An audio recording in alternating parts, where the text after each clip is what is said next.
皆さんこんばんは。こちらは私の自己紹介動画です。リッキーです。はじめまして。私の名前はリッキー・マックス・ロナモです。リッキーと呼んでください。21歳です。フィリピン人です。出身はカディスです。私の母の名前はミフロロです。彼女は清である。私の父の名前はロディリッコです。彼は公務員です。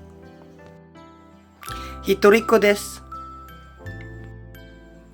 ペットの犬を飼っています。大学生です。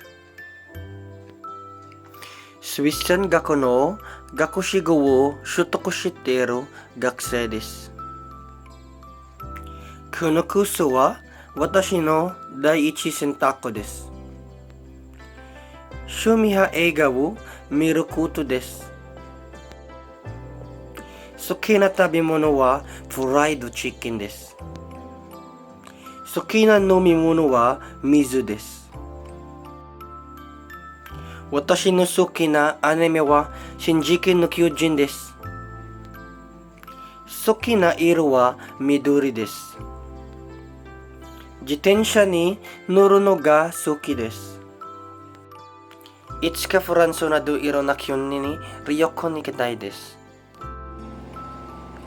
私には上手そう、歌、ダンスの才能はないかもしれませんが、絵を描いたり、ダンスをしたり、歌りすることに優れている人をとても尊敬しています。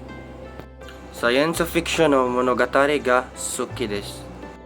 短いヨタやヨタ、そしてそれらが伝えるメッセージとともに、ローマカトリック教徒です。どうぞよろしくお願いします。